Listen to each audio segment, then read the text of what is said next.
Hey, so in my very first video, I talked about negative self-talk and what I was hoping to do to change that. And over the course of those 30 days, I decided that I really would want to come up with a mental framework of sorts where I could have a certain methodology. Because if I got better at it, if I could streamline it, then that would only make things all the more efficient. That was the idea. And after some thinking about it, I think I came up with a system that really works for me. And I'm hoping that it works for you too if it's something that you want to try out. I call it the 4 A's. So the main idea behind the 4 A's is to give myself a certain framework and methodology where I could assess whatever the proper or present moment is and come up with a better course of action. It gives me a sense of control. It gives me a sense of agency in whatever the present moment is. And it's something that I've had to really work on. I'm still working on it. I think I'll always be working on this as long as I continue to do it. But the goal is to become automated with this. And something that I really like about it is that it helps me better frame my emotions about a present situation or my thoughts on something. It gives me a plan of action.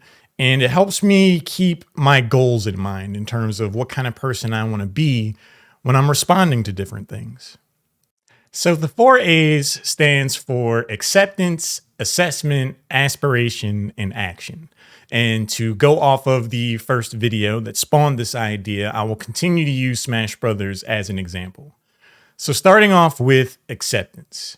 The idea behind this part of the mental framework is that you are trying to be as objective as possible in just accepting the present circumstances. No matter how good or bad they may seem, you just need to be objective and itemize the things that are currently happening or whatever the moment is that you want to focus on. Using Smash Brothers as the example, this would be the time where you think about how many stocks you have versus your opponent, what the character matchup is, how much damage you have, where's your location on the stage relative to your opponent, all of those things that help you just objectively understand whatever the present moment is. I really struggled with this because it was difficult for me to keep my feelings out of this portion of the mental framework, but it is a skill that I feel over time I've gotten better at, and that as I continue to work on it, I'll not only get better at it, but I'll get quicker about it as well. The benefit of using the acceptance part of this framework is that it helps me to better frame my present moment. If it's something that I can consciously and actively think about, it's something that I can improve on. That's been the basic idea. And it's really helped out. A lot of times I'll, just kind of mash up my feelings about something, how I respond to something all in one go without really thinking about it. But using this framework really helps isolate the idea of objective assessment. And it's helped me out a lot. During this part of the framework, I actively try to itemize all the things I accept. I say, I accept that I have 2 stocks and my opponent has 3. I accept that I have 86% damage and my opponent has 24. Things like that just really help me frame my thinking in a much better way than I have before. And it's always given me, or it's beginning to give me, a good jumping off point to move into the next part of the framework.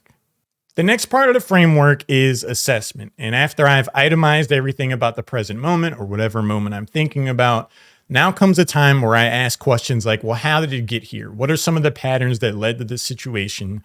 In using Smash Brothers as an example, it's like, well, how have I been losing stocks? What are some things that I'm getting hit by? What are some patterns I'm seeing in myself and in my opponent? Using the acceptance part, you kind of set up these dominoes in a sort of way for you to be able to knock them down while you are assessing them.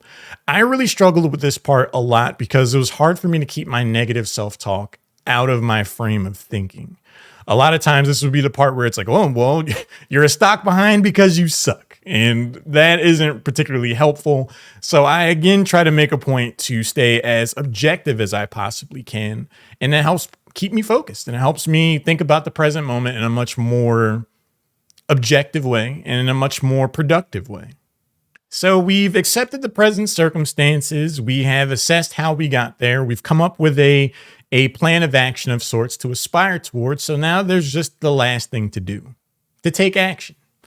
And there isn't really much to do in this moment outside of just, setting up. You've set up pins, you're knocking them down now at this point, right? You've thought about what happened, you thought about what you want to have happen, and you kind of have this game plan. So you just act on it. The biggest thing that I've tried to keep in mind here is that the results of that action don't matter. Like in this example, using Smash Brothers, if I want to win and I come up with this game plan, if I analyze what has led to the moment and I try to turn things around and I still lose the game, I don't want my negative self-talk to use that as any kind of confirmation of my level of play as a player. I don't want a situation to be some kind of, scathing indictment on myself as a person. I mainly just try to be really glad that I have the presence of mind that I want to improve. That alone, having that potential of wanting to become better, of wanting to become a better person than I am before I started thinking about this, is a win in and of itself to me. And if it works out, if I do win the game, that's great. That's optimal. That's what I am aspiring towards. But no matter what, I try to accept and enjoy and appreciate the victory of just wanting to improve. I appreciate that I'm taking that step to actively think about things and not just kind of be on autopilot about this sort of stuff. And I think it's helped me grow a lot as a person. It's helped me to become a lot more accepting of my flaws as well.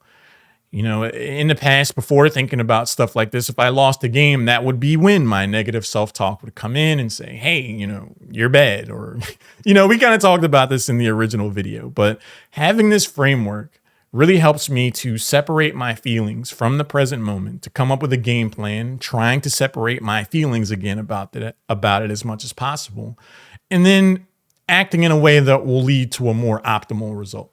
Doesn't always work out, but I appreciate that I'm trying. To me, trying is more important than succeeding or failing. It's just you want to get better at something. And it's been tough. It's honestly been tough to do this because in a lot of ways, my thinking, I've had to slow down the way I think about stuff. And the idea that I think I have is I'm slowing things down so I can reconfigure it to speed it back up. If that makes sense. I understand that in the immediate term, I'm not going to be able to think about things as fast as I normally do if I just kind of autopilot it and go through the same methodology that I have before. But over time, even in this past 30 days, I have noticed that I'm able to go through this 4A process a lot faster than I was, like even say a week ago. I'm able to ask myself questions and find answers to them that much faster. Like if I accept how many stocks there are, you can think about that super fast all the time. And just being able to itemize that kind of stuff and process it in a streamlined way has overall improved the efficiency of my thinking. I feel like I'm able to adapt a lot better because I've been going through this exercise repeatedly of assessing a situation, figuring out what's been going wrong, figure out what can turn things around. And if it takes me 2 seconds to do that in the past, maybe it's only taking me 1.5 seconds now. And then if I continue to do that, maybe it only takes 1 second. And over time, I just think I'm getting better and better at this. I'm getting faster and faster at it. And I'm not necessarily having to think about it. That's the really interesting thing about this experiment is that it's reprogramming my autopiloted thinking. And I think that's really cool. That's why I think I'm onto something with this. So stepping away from the Smash Brothers comparison, I feel like this methodology helps me out in a lot of ways. I can think about past instances, past conversations that were difficult for me or, just any moment in time in the past where I would have liked to have said or done things differently. I can accept that present moment. I can itemize, everything about that situation. I can analyze how it got there. I can then think about the type of person I want to be, how I would have wanted to respond to that if I had to do it over again. And that exercise in and of itself helps me to be better prepared for if a moment like that again comes up. I've already felt and experienced that a few times in the past couple of weeks when I've done this. So I definitely think that I'm onto something there. I think this methodology, this exercise is going to help improve the way I think, not only about negative self-talk, but a wide variety of things. And it's something that I want to continue to work on. It's something I want to continue to explore. So I'll probably end up making another video about it in the future. as I get better at content creation, as I get better about articulating and explaining stuff like this, it's really hard for me because I normally just think about this type of stuff in my head and I get it because I'm the one thinking about it. But when I have to really think about how I'd want to convey it, how I'd want someone else to be able to process it and understand it in a way that I do, it's actually really challenging. I'm working on it. I think I'm getting there though. So as I get better at that, I do think that this is going to be a topic that I'll revisit. But in the meantime, I would really love to know what you think about this idea of using a methodology where you accept the present situation, you assess how it got there, you think about what you aspire to have happen and who you want to be in that situation, and then taking action from there.